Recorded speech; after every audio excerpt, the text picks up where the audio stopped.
Jam hub studio নিবেদিত শনিবারের গপ্প।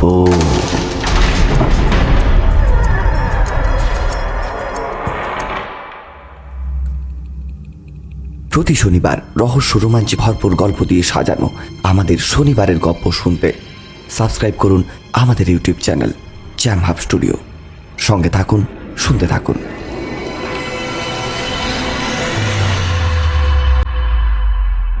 জ্যাম হাব স্টুডিও নিবেদিত শনিবারের গপ্প এই সেগমেন্টে আজ আপনাদের জন্য প্রদীপ কুণ্ডুর লেখা কালো বেড়াল। জ্যাম হাব স্টুডিও ও প্রাঙ্গণ সাহিত্য পত্রিকার যৌথ উদ্যোগে অডিও বুক কন্টেস্টের মাধ্যমে নির্বাচিত এই গল্প। রচনা প্রদীপ কুণ্ডু, নির্দেশনা ও গল্প পাঠে আমি ইন্দ্র, অন্যান্য চরিত্রে কৃষ্ণেন্দু, কৃষ্ণ ও সোনিয়া, আবহ সঙ্গীত ও স্পেশাল এফেক্টে কৃষ্ণেন্দু। শুরু হচ্ছে প্রদীপ কুণ্ডুর লেখা কালো বেড়াল। বিধিসম্মত সতর্কীকরণ: মদ্যপান ও ধূমপান স্বাস্থ্যের পক্ষে হানিকারক। শহরের প্রান্তে একটি মাল্টিন্যাশনাল কোম্পানিতে কাজ করে সৃষ্টি। কাজের প্রচুর চাপ, তবে রাত্রি 8টার মধ্যেই ফিরে যায় সে। কিন্তু সেদিন ঘড়িতে তখন রাত 10:30। আজ একটু বেশি রাত হয়ে গেল।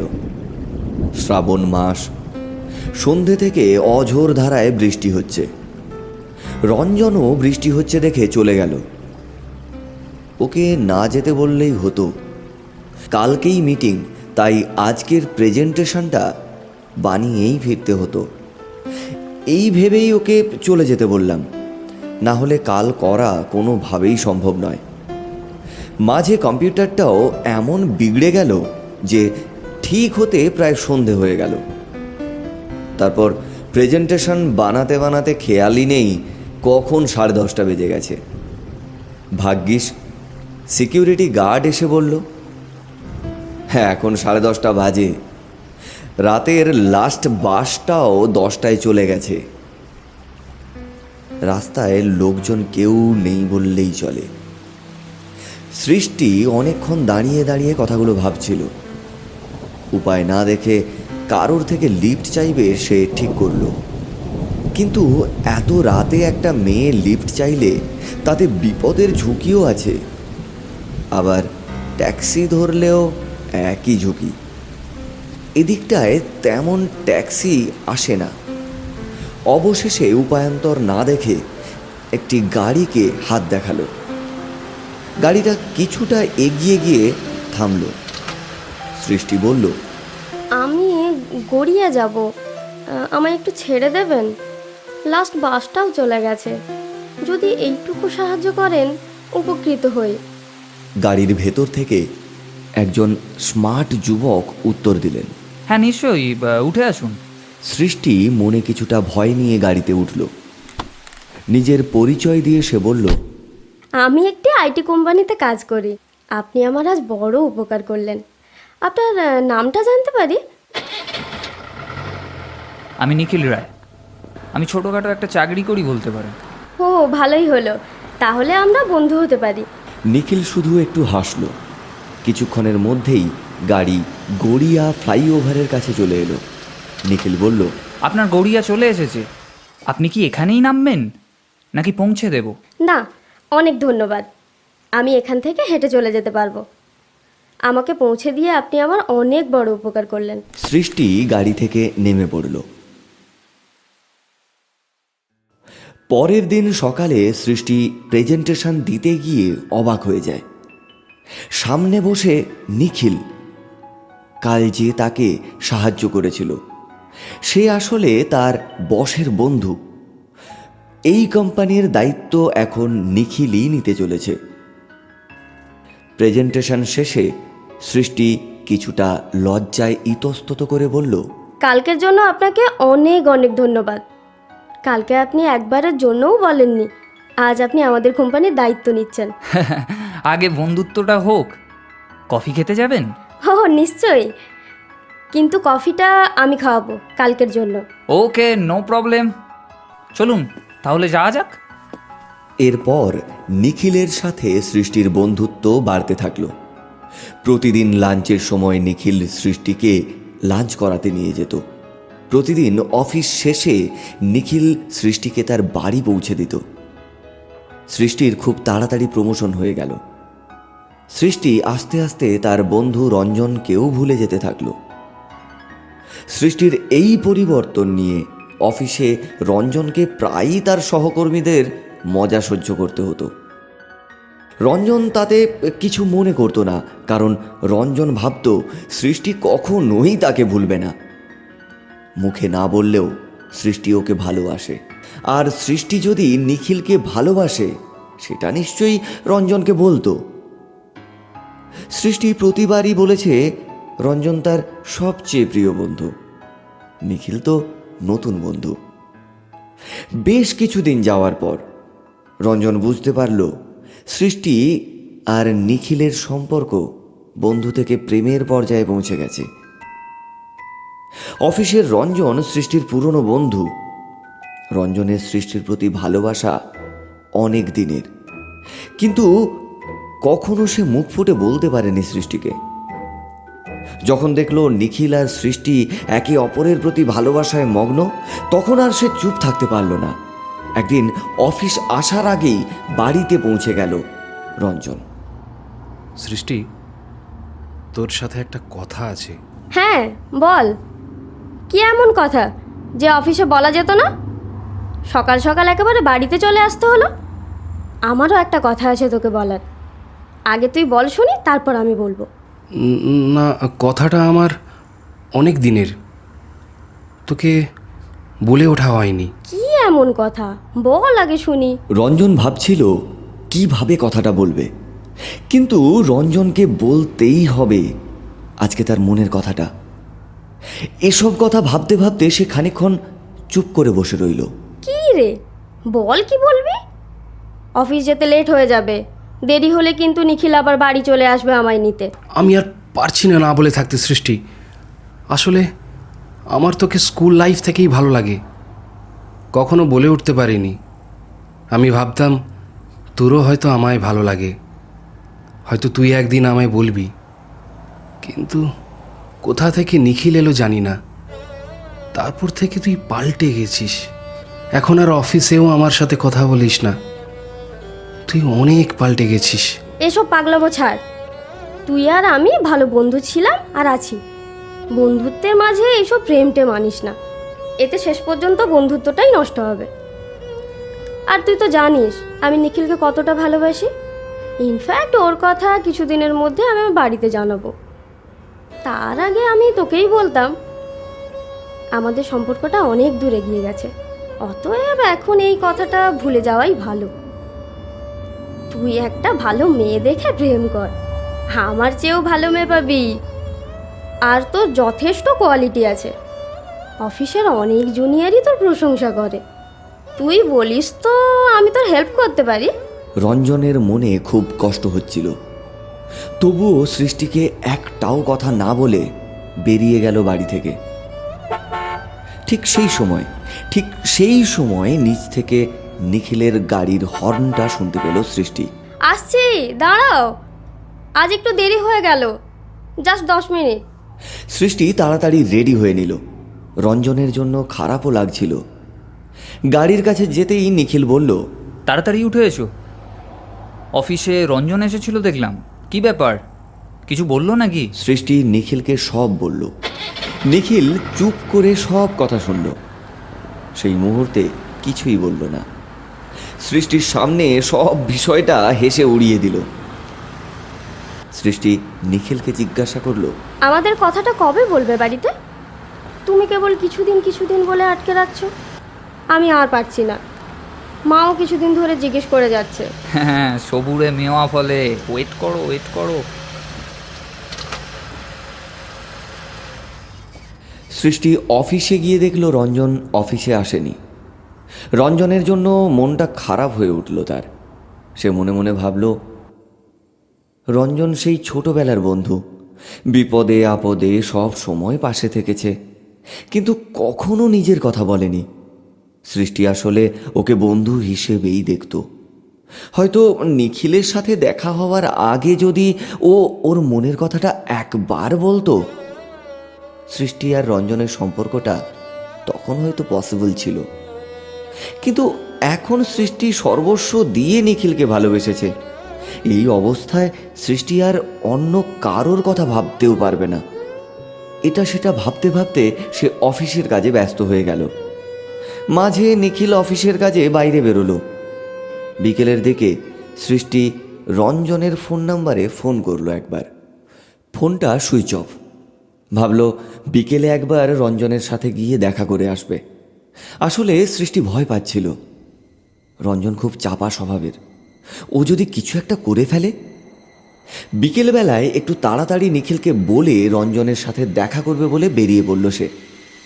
বাড়ির সামনে গিয়েই দেখল বিশাল ভিড়। সৃষ্টির মনটা কেমন একটা যেন করে উঠল। সামনে পুলিশের গাড়ি দাঁড়িয়ে। সৃষ্টি দৌড়ে গিয়ে রঞ্জনের বাড়িতে ঢুকল। এ কি দেখল সে? রঞ্জনের নিষ্প্রাণ ক্ষতবিক্ষত দেহটা সাদা কাপড়ে জড়ানো অবস্থায় মেঝেতে পড়ে রয়েছে। রঞ্জনের মা বাবা অঝরে কেঁদে চলেছেন। তারা কিছুতেই মেনে নিতে পারছেন না তাদের ছেলে তাদেরকে ছেড়ে চলে গেছে। পুলিশের সাথে কথা বলে জানতে পারল মদ্যপ অবস্থায় পেয়েছে রঞ্জনকে। একটা গাড়ি পেছন থেকে ধাক্কা মেরে গেছে। যদিও হাই রোডের ওপর রঞ্জনকে মারার সময় গাড়িটাকে কেউ দেখেনি। সৃষ্টি নিজেকে কিছুতেই বোঝাতে পারছিল না। আজ তার জন্যই বোধহয় রঞ্জনকে চলে যেতে হলো। কিন্তু সৃষ্টি তো কোনো ভুল করেনি। সে তো সত্যি কথাটাই বলেছিল রঞ্জনকে। সৃষ্টি খুব ভেঙে পড়েছিল তখন। এরপর নিখিল সৃষ্টিকে অনেক বোঝালো। এতে তো সৃষ্টির কোনো দোষ নেই।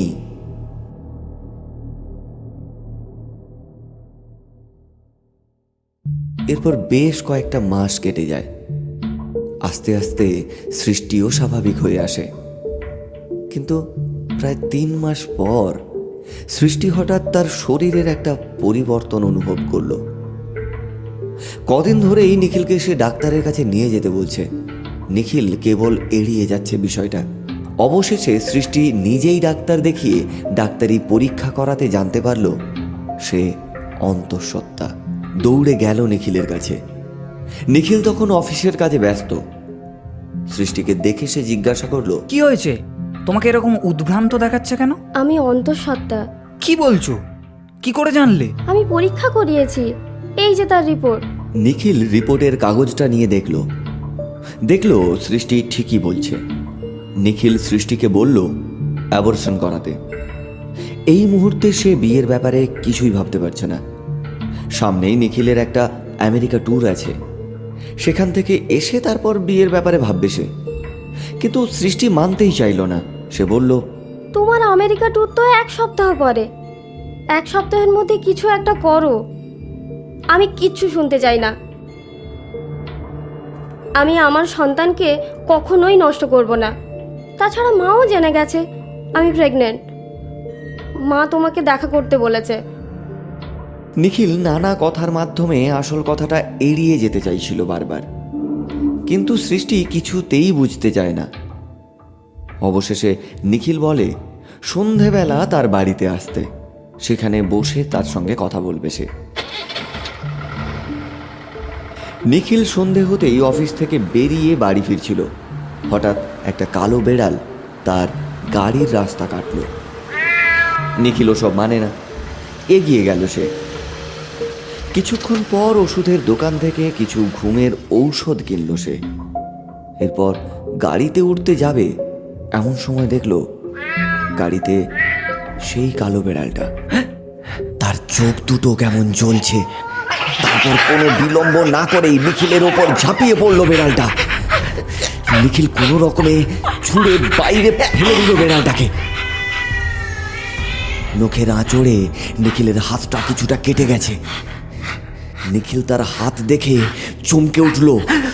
নখের আঁচড় লাগা অংশ থেকে রক্ত গড়িয়ে পড়ছে। আর অস্পষ্ট একটা লেখা ফুটে উঠেছে সেখানে, শেষ করে দেব। নিখিল কিছুটা ভয় পেল, কিন্তু ভাবলো এটা কি করে সম্ভব, এটা আমার মনের ভুল। হঠাৎ সে গাড়ির সামনের কাঁচের দিকে তাকাতে দেখলো রক্ত দিয়ে কেউ যেন লিখে দিয়ে গেছে, আমি তোর মৃত্যু। এবার নিখিল খুব ভয় পেয়ে গেল। সে তড়ি ঘড়ি চোখটা ভালো করে মুছে গাড়ির কাঁচের দিকে আবার তাকালো। না, কোথাও কিছু নেই। তাহলে হয়তো টেনশনে সব ভুলভাল দেখছে। এই ভেবে গাড়ি নিয়ে সে বাড়ির দিকে রওনা দিল। গাড়ি চলছে তার আপন গতিতে। গাড়ি ড্রাইভ করতে করতে হঠাৎ লুকিং গ্লাসে চোখ পড়তেই সে দেখল বেড়ালটা তার পেছনের সিটেই বসে রয়েছে, আর চোখ থেকে যেন ঠিকরে বেরোচ্ছে একটা আলো। যে কোনো সময়ে তার উপর ঝাঁপিয়ে পড়ার প্রতীক্ষা করছে সে। নিখিল তৎক্ষণাৎ পেছন ঘুরে দেখল, না, কিছুই নেই। নিখিল কিছুতেই বুঝতে পারছে না আজ তার কি হয়েছে। হয়তো তার মধ্যে নার্ভাসনেস কাজ করছে। এসব ভাবতে ভাবতেই বাড়ি পৌঁছে গেল সে। বাড়ি পৌঁছে সৃষ্টির জন্য অপেক্ষা করতে লাগলো। মাঝে রান্নাঘরে গিয়ে সৃষ্টির জন্য কোল্ড ড্রিঙ্কসের ব্যবস্থাও করে রাখলো সে। ঠিক 8টা বাজতেই সৃষ্টি নিখিলের বাড়িতে এসে হাজির। নিখিল গিয়ে দরজা খুলল।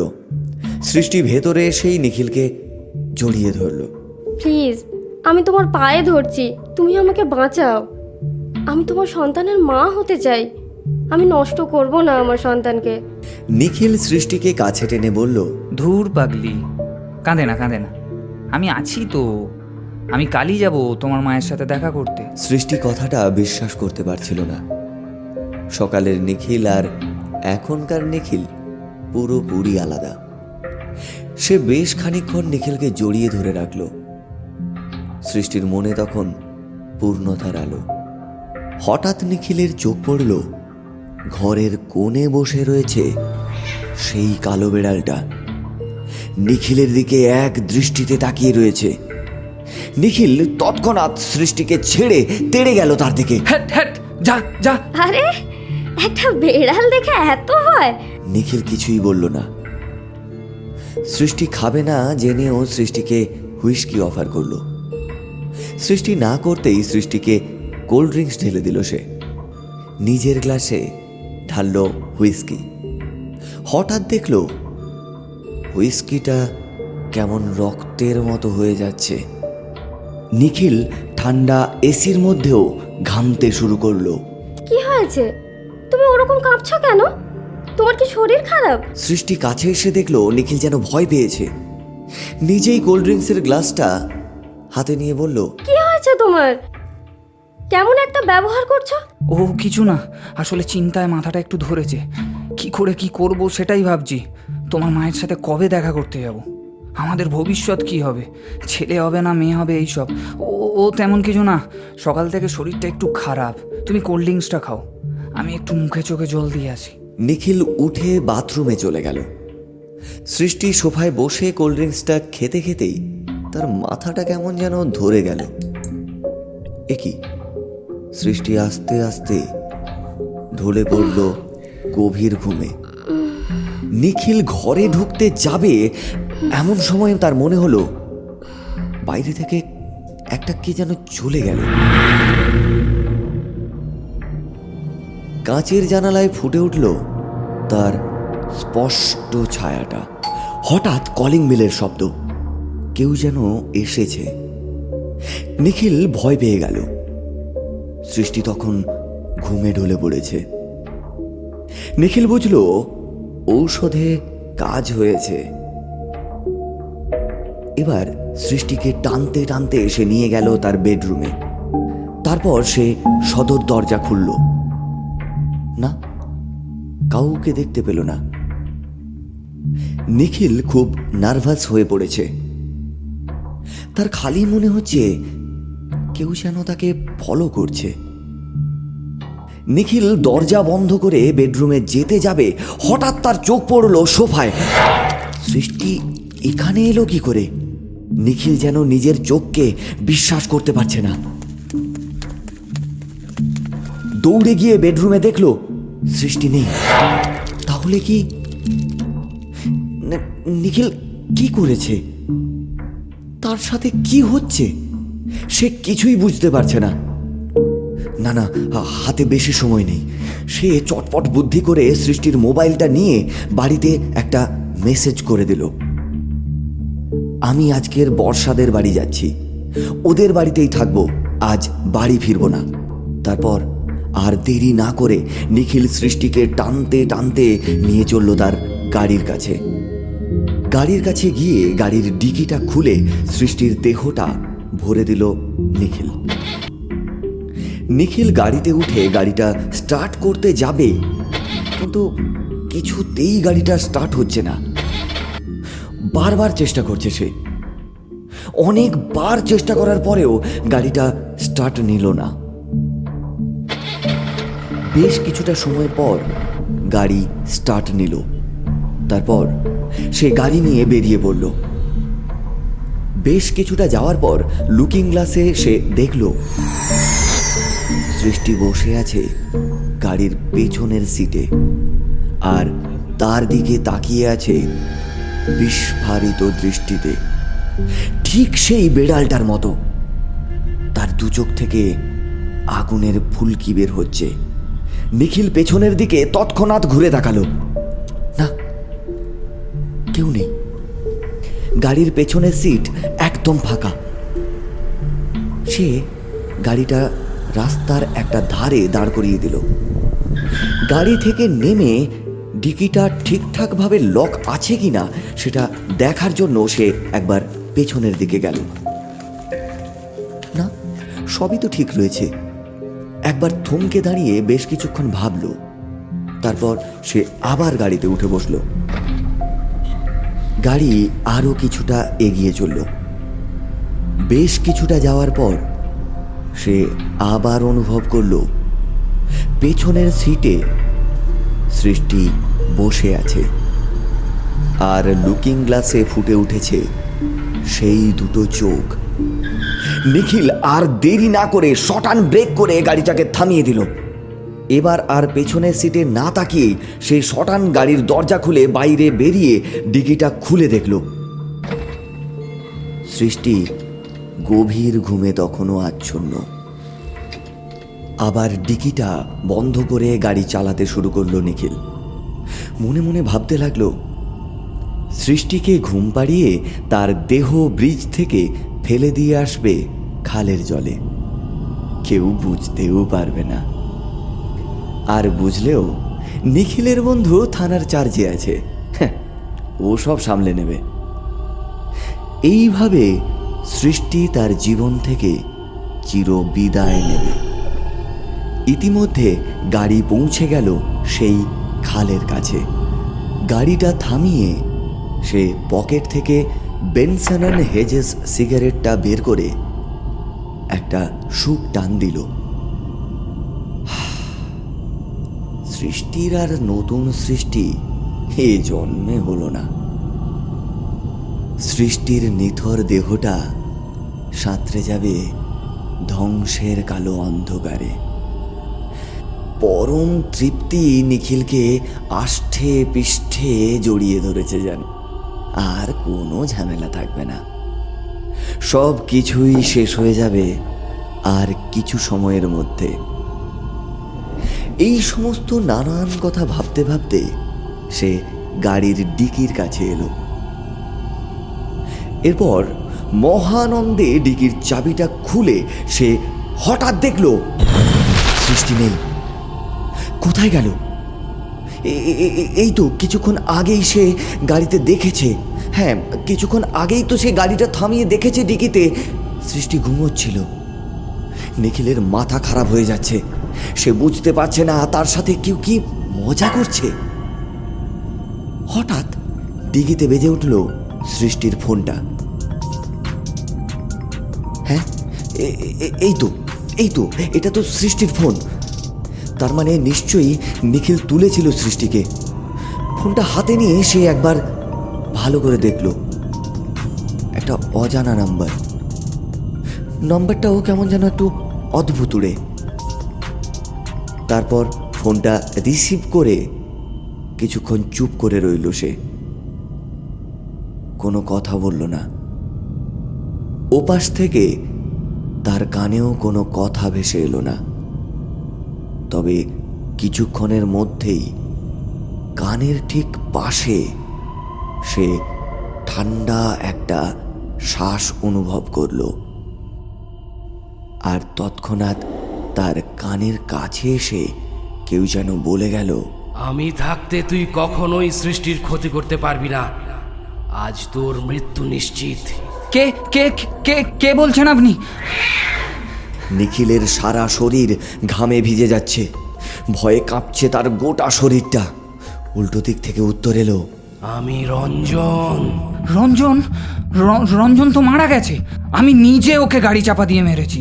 হ্যাঁ, তুই আমাকে মেরেছিস, আর আজও তুই ঠিক একইভাবে মরবি। তুই রঞ্জনের শরীরটাকে মেরেছিস, মারতে পারিসনি তার আত্মাকে। আজ এতদিন পর সেই সুযোগ এসেছে, তুইও একইভাবে মরবি। মনে পড়েছে, আজ থেকে 3 মাস আগে 10 তারিখেই আমাকে মেরেছিলিস। আজও সেই 10 তারিখ। নিখিল দৌড়ে গাড়িতে উঠতে যাবে, সে দেখল সিটে বসে আছে সেই কালো বেড়ালটা। মনে একটু সাহস সঞ্চয় করে বেড়ালটাকে ধরে জানলা থেকে ছুঁড়ে ফেলার চেষ্টা করলো। দেখলো ক্রমশই বড় হতে হতে একটা বীভৎস আকার ধারণ করছে বেড়ালটা। এ কি, এ তো হুবহু রঞ্জনের মতো দেখতে লাগছে। নিখিল আর দেরি না করে গাড়িতে উঠে স্টার্ট দিল, আর প্রচন্ড গতিতে গাড়িটা নিয়ে বেরিয়ে গেল সে। দ্রুত গতিতেই গাড়ি নিয়ে সে এগিয়ে চলেছে, আর মাঝে মাঝেই পেছন ফিরে তাকাচ্ছে সে। তার হাত পা যেন ঠান্ডা হয়ে যাচ্ছে। কিছুক্ষণ পর হঠাৎ সে সামনে তাকাতেই দেখলো রঞ্জন দাঁড়িয়ে আছে। নিখিল গাড়িটাকে না থামিয়ে গাড়ির গতি বরং বাড়িয়ে দিল। এবার সে সামনে থেকে দেখলো একটা দ্রুত গতিতে ট্রাক তার দিকে এগিয়ে আসছে। নিখিল কোনো রকমে গাড়িকে কন্ট্রোল করতে ব্রেক কষতে গেল, কিন্তু দেখলো না, ব্রেকটা ধরছে না, গাড়ির ব্রেক ফেল হয়েছে। দ্রুত গতিতে ছুটে চলেছে গাড়ি হাইওয়ের ওপর। কোনো রকমে ট্রাকটাকে পাশ কাটিয়ে সে সজোরে গিয়ে ধাক্কা মারলো একটা গাছে, আর গাড়ির স্টিয়ারিংটা সজোরে এসে লাগলো নিখিলের মাথায়।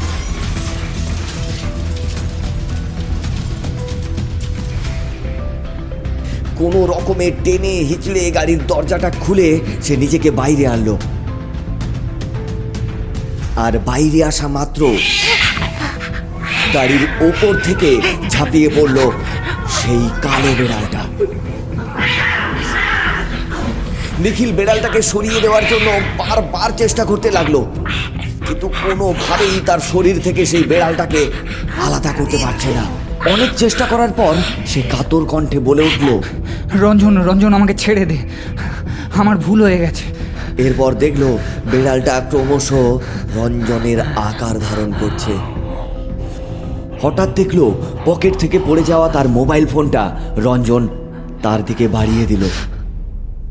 নে, ফোনটা তোল, নিজেই নিজের দোষ স্বীকার কর নিখিল। পুলিশকে ফোন কর।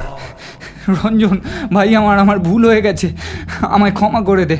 আমি তোকে ছেড়ে দিতে পারি, তুই যদি তোর সব দোষ স্বীকার করে নিস, আর সৃষ্টির কাছে তোর ভুলের জন্য ক্ষমা চাইতে পারিস।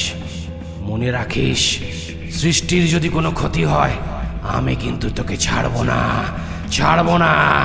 নিখিল নিজের মোবাইল ফোনটা হাতে নিয়ে লোকাল থানায় ফোন করলো। পুলিশের কাছে সমস্ত দোষ সে স্বীকার করলো, এমনকি আত্মসমর্পণ করতে আসছে বলে জানিয়ে দিল পুলিশকে।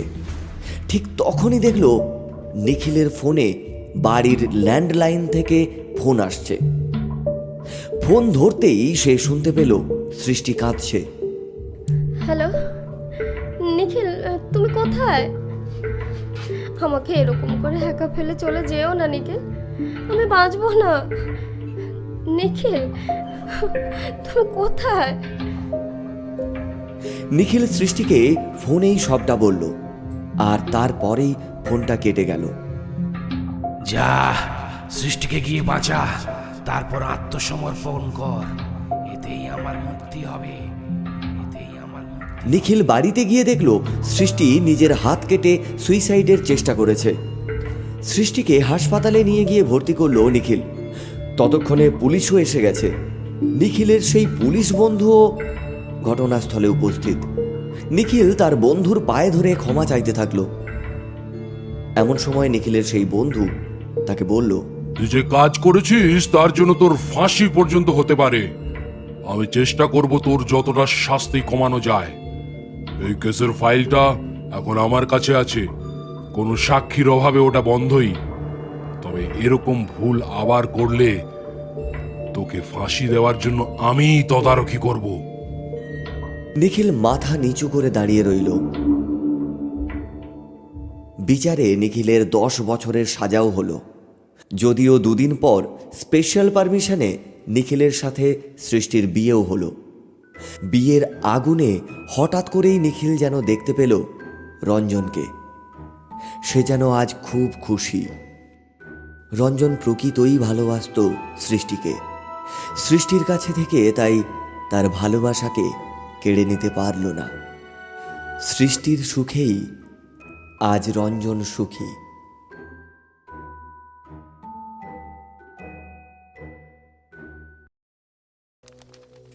এতক্ষণ শুনলেন গল্পকার প্রদীপ কুণ্ডুর লেখা কালো বেড়াল। গল্পকার প্রদীপ কুণ্ডুর কাছে আমরা চিরকৃতজ্ঞ আমাদের পাশে থাকার জন্য। এরকমই কিছু রহস্য রোমাঞ্চে ভরপুর গল্প শুনতে এখনই সাবস্ক্রাইব করুন আমাদের ইউটিউব চ্যানেল, সঙ্গে বেল আইকনটি অবশ্যই ক্লিক করুন। আগামী শনিবারের গল্পে এরকমই এক রোমহর্ষক গল্প নিয়ে আমরা আসছি।